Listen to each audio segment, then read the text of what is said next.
कशी दिसती मग महिना आपल्या राडा नुसतं तिला हारबीर घेतला आणि त्याच्यात मित्र भेटले आपल्याला पारशी. त्याला आपण गेलो डायरेक्ट पूजाला. मग बघा पुढे काय झालं तर कसं काय पब्लिक मस्त ना म्हणजे आपलं स्वागत आहे आपल्या नवीन दैनंदिनी मध्ये. आज राडा झाला होता मित्रांनो. आपण सकाळी सकाळी खूप लवकर आवरलं ते काय मग राडा थोडं जेवण बिवण करून घेतलं मस्त. त्याला म्हणलं आपल्याला जायचं होतं एकदम आंघोळ वगैरे केली आपण थोडंफार खाऊ म्हणलं. बघा आज ओरडत होती खाऊन घेऊन घे म्हणजे थोडंसं म्हणलं लय भूक लागली तरी पण आपल्याला आपण जेवण वगैरे केलं मस्त. आपल्या महिन्याला आपण एकदम पॅक वगैरे करून ठेवलं होतं. भाऊला ते चावीच खोला ना म्हणलं अरे काय माणूस आहे तू. मग त्याने चावी वगैरे पिशवी वगैरे घेतली. आपण मस्त पैकी जातो तर आपल्याला मित्र भेटले त्याच्यात. तो म्हणे काय लोकेशन आहे म्हणलं अरे आपल्याला जायचंय आपल्या महिन्याला थोडंसं आपण पूजा वगैरे करून आलो म्हणलं. बाबाचं मस्त दर्शन वगैरे झालं सकाळी सकाळी एकदम ब्रँडेड.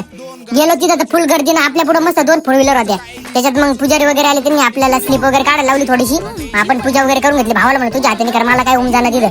मग त्याने नारळ वगैरे फोडलं मस्त एकदम भारी व्हायचं. मग एकदम सिस्टमॅटिक पद्धतीने आपण लगेच जीपी मेन्स वगैरे कडे गेलो. हे काय मित्रांनो काय येड्यावानी का म्हणून करू राहिले काय माहिती म्हणे पेढे दे. मग आपण गेलो जीपी मेन्स वर नाच करते का बाई व्हिडिओ काढावं लागते. नवीन उघडलं तर बहिणी भाऊ कसा बघत असं काय ब्रेकअप झालाय भाऊचा. हा राड आहे ना काय मित्रांनो तुम्ही भाऊला बिला कारण काय माणसं आहे राहतो काय गरीबाला मदत करा काय राव. मग आपण गेलो लगेच आंबे बिंबे आणायला म्हणलं आंब्याचा सीझन आहे पहिले आंबे बिंबे घेऊन आपण स्वामी समर्थांच्या केंद्रात वगैरे गेलो मस्त. तिथं दर्शन एकदम भारी झालं. भाऊ त्यांना म्हणलं अहो काय बुद्धी द्या मला एक तर आम्ही गणगण करीत हिंडतो. मग तिथं मस्त एकदम छान दर्शन वगैरे झालं. त्यांना थोडेफार मागितलं काहीतरी आपण समजून घ्या तुम्ही मित्रांनो. चला मग मित्रांनो भेटू पुढच्या ब्लॉग मध्ये जायचं आहे ना.